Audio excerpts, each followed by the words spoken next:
Ashamaa kan jirtu hordoftoota keenyaa har'aa dhimma waraana ba'aa giddu galeessaa irraa wantoota ijoo ta'anii fi waan haaraa erga mariin torban darbee gufatee as jiru irratti dubbanna. Akkuma beekamu gaa torban darbee Paakistaanitti US fi Iraan ni mari'atu jedhamee akkaan eegamaa ture. Garuu immoo lamman isaaniitu marii sana irratti hin hirmaanne. Jalqaba marii sana akka hin hirmaanne kan ibse Iraanidha. Iraan karaa qaama sadaffaatiin malee jechuudhani. Sanada qopheessitee Paakistaaniif kennitee sana booda jilli marii US kan Steve Witkoofin durfamu garas imaluuf ture. Pirezidaantii Tiraamp garuu jilli garas deemuun hin barbaachisu. Sababni isaa sanada Iraan Paakistaanitti kennitee fuudhuudhaaf jecha sa'aatii 15 dhaqaa galaa qilleensarra xayyaara keessa turuun hin barbaachisu. Maallaqas ta'e yeroo qisaasuun hin barbaachisu jechuudhani. Iraan marii ni barbaaddi yoo ta'e nuuf haa bilbiltuu bilbilaan iyyuu mari'achuu dandeenya jechuudhani kan isaan dubbatini. Erga siyaas maaltu ta'e kan jedhu mee qabxiilee muraasa kaasnee haa ilaallu. Sanbattan darbee kaasee Iraan tattaaffii dippiloomaasii guddaa gochaa akka jirtu sochii ishiin taasistu irraa hubachuun ni danda'ama. Sanbata darbee jalqaba ministeera dhimma alaa Iraan Abbaas Araghchi gara Paakistaan imalanii sana booda gara Omaan deemanii qondaalota biyyattii wajjin dhimma ulaa Hormuuz akkaataatti banamuu fi akkaataatti gaggeeffamu irratti keessumaa immoo waloodhaan nageenya gara fuulduraa ulaa Hormuuz akkaataa kamiin akka to'atan irratti Omaan wajjin erga mari'atanii booda gara Paakistaanitti ammas deebi'anii imala sana keessatti Abbaas Araghchi sanada Iraan qopheessite dhimma marii kanarratti akka Paakistaan US'if kennituuf sanada sana ergatti kennanii booda achumarraan gara Raashiyaa imalan jechuudha. Raashiyaa deemuudhaan pirezidaantii Puutiin wajjin dhimmoota garaagaraa irratti mari'achuu isaanii beeksisanii jechuudha. Kaleessaa Seent Piitersbargitti wal arguudhanii pirezidaantii Raashiyaa Vilaadimir Puutiin wajjin marii taasisanii miidiyaan Iraan Tasnim News Agency akka gabaasetti Abbaas Araghchi dhimmoota ijoo ta'an irratti Raashiyaa wajjin mari'achuun ibsa kennuu isaanii ibsee jira jechuudha. Erga pirezidaantii Puutiin wajjin wal arganii mari'atanii booda miidiyaaleef ibsa akka kennan akkasumas immoo Raashiyaa wajjin maal akka mari'atan qabxiilee muraasa kaasuu isaanii miidiyaan Iraan kun gabaaseera. Jalqaba irratti Raashiyaan yeroo Iraan waraana kana keessatti turteetti uummata Iraaniif deeggarsa gooteef akkasumas immoo Iraan bira dhaabbachuudhaan jajjabeessuu ishiitiif gaggeessitoota Raashiyaa fi uummata Iraanii uummata Raashiyaatiif galata dhiyeessaniiru Abbaas Araghchi.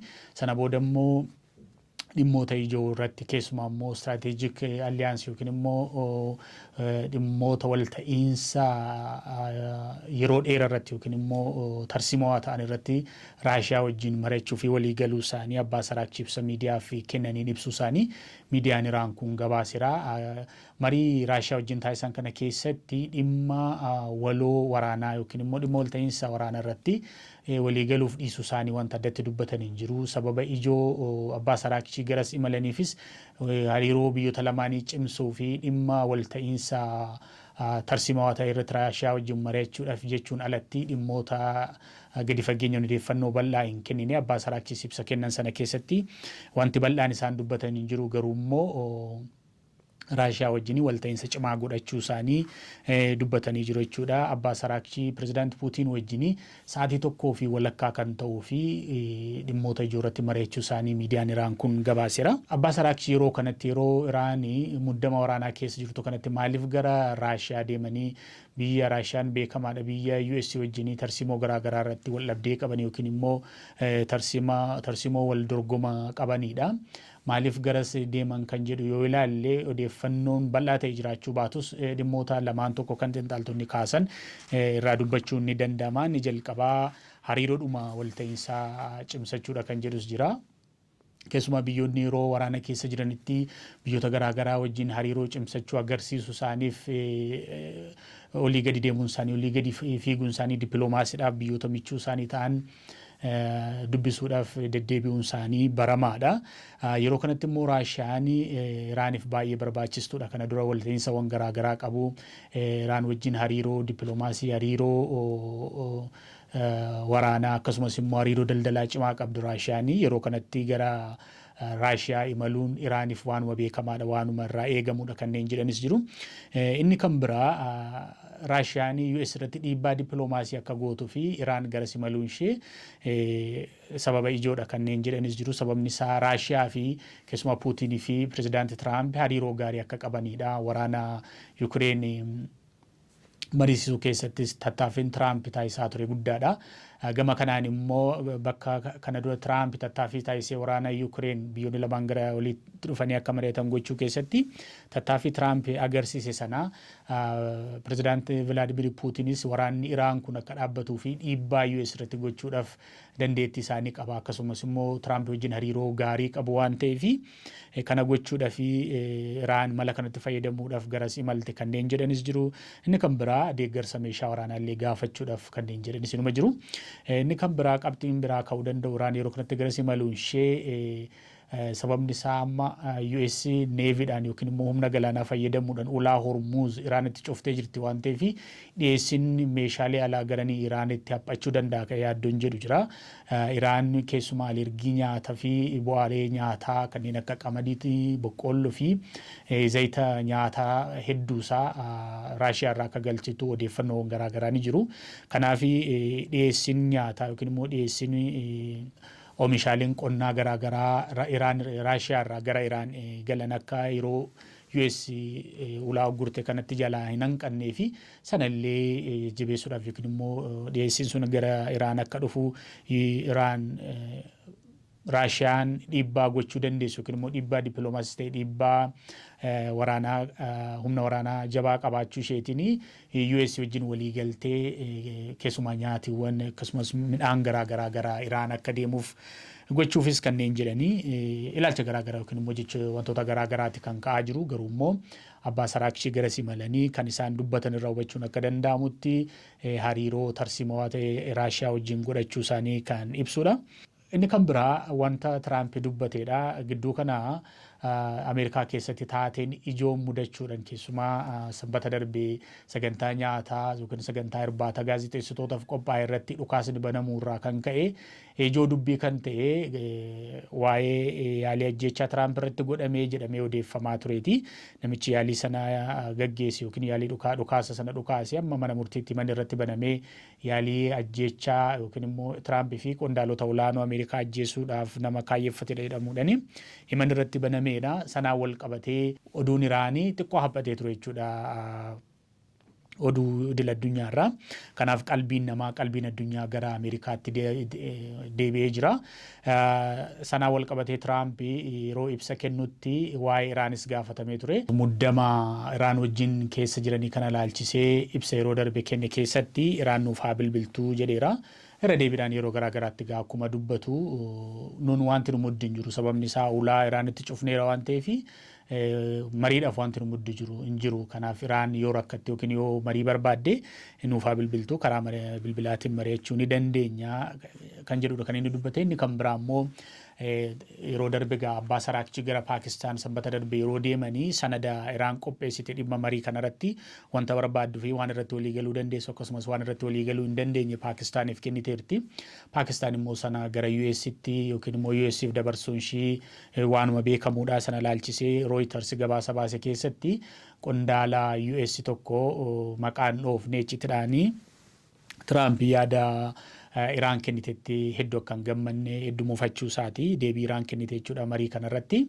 Iraanii kana keessatti kan ishiin kaaste dhimma niwukilaaraatiyyuu akka hin kaasne ammatti kan ka'uu qabu dhimma ulaa Hormuz banuu fi waraanni guutummaan dhaabsisuu irratti xiyyeeffanne sana booda erga waraanni dhaabbatee fi dhimma ulaa Hormuz akkaataatti banamuu fi akkaataatti gara fuulduraatti gaggeeffamu irratti erga waliigallee booda dhimma niwukilaraa kaasnee haasofnaa kan jedhudha Paakistaanitti kan kennite.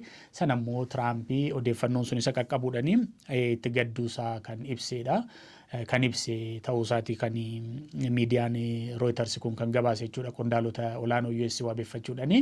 Iraan garuu ammatti waa'ee niwukilaraa kaasnu amma kan kaasuu qabnu waa'ee ulaa Hormuz banuu fi waa'ee waraana dhaabuuti kan isheen jettu.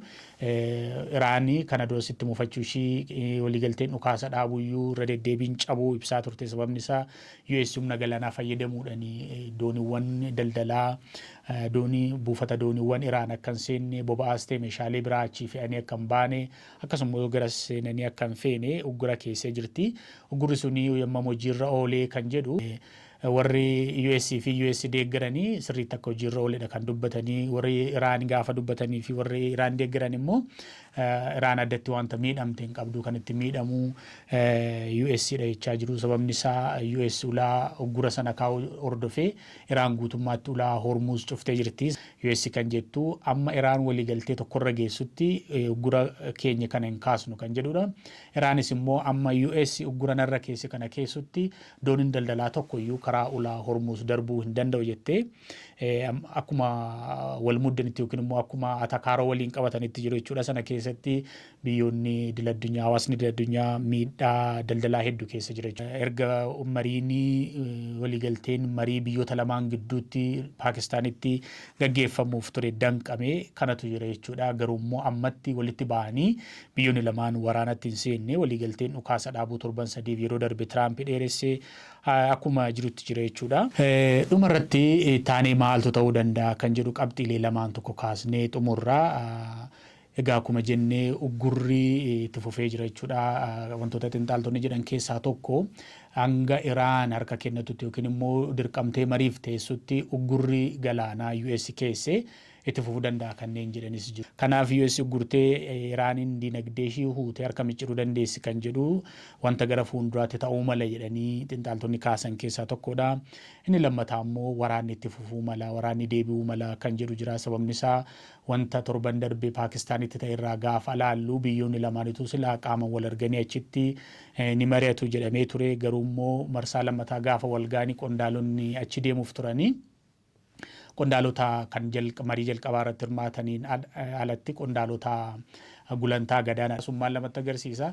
Biyyoota lamaan gidduu amantaan akka hin jirree fi ammayyuu gidduu isaanii walitti dhufuudhaaf fageenya akka jiru kan namatti agarsiisudha. Mariin sun iyyuu too eegamu adda citee amma immoo muddamni dhalatee jira.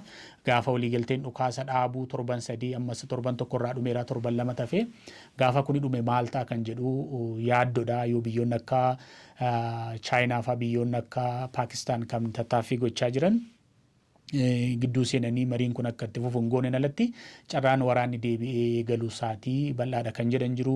Inni kan biraa US doonii waraanaa guddaa sadaffaa kan xayyaarota waraanaa deemu baatu garasitti ergitee jirti jechuudha. Dooniiwwan jalqabaa kan achi ture dooniiwwan waraanaa xayyaaraa baatan lama turanii amma immoo sadaffaatti dabaltee jirti. Tariitii kun US haleellaa marsaa biraatiif qophaa'aa jirti kan jedhan xiinxaltoonni jiru jechuudha. Inni sadaffaan itti bahee muddama kanaa maal ta'uu danda'a? Mariin akkuma itti fufee gaggeeffamuu danda'a. Mariin marsaa sadaffaa ta'uu danda'a. Marsaa arfaffaa shanaffaadhaan isaa xumuramu garuu carraan marii ni jira jedhanii kanneen tilmaamanis jiru jechuudha. Kana wal qabsiisee wanta kaleessa chaansilariin Jarman Frederick Merz dubbatan tokko US carraan ishiin qabdu marii yoo ta'in alatti kana booda Iraanin qaanofteerti waraana kanarratti kan iseen jedhanii gaggeessaan Jarman sadarkaa gaggeessaa Jarmanitti dubbiin akkasii dubbatamuuni US waraana kanatti gaaf seentu itti yaaddee waraana kanarraa maalanni argadha ittiin seenne. Kanaafi keessumaa torban darbe gaafa Iraanii US wajjin qaama wal argee mari'achuun barbaadu jettee gaafa ibsittu kuni US'n amma akka tuffattee fi amma akka qaanessite kan namatti agarsiisudha. US waraana kana keessatti kasaaruu ishee kan namatti agarsiisudha jedhanii kan dubbate kaleessa chaansilarii Jarman Frederick Merzidha. Egaa hordoftoota keenyaa odeeffannoon dhimma muddama waraanaa US fi Iraan gidduu jiru wantoonni torban darbee kaasee gammaa jiran kana gammaa ilaalledha. Taanee maaltu ta'uu danda'a kan jedhu immoo akkuma kana dura goonuu jala buunee simbiraan geenyaa waan waliin turtaniif galatoomaa.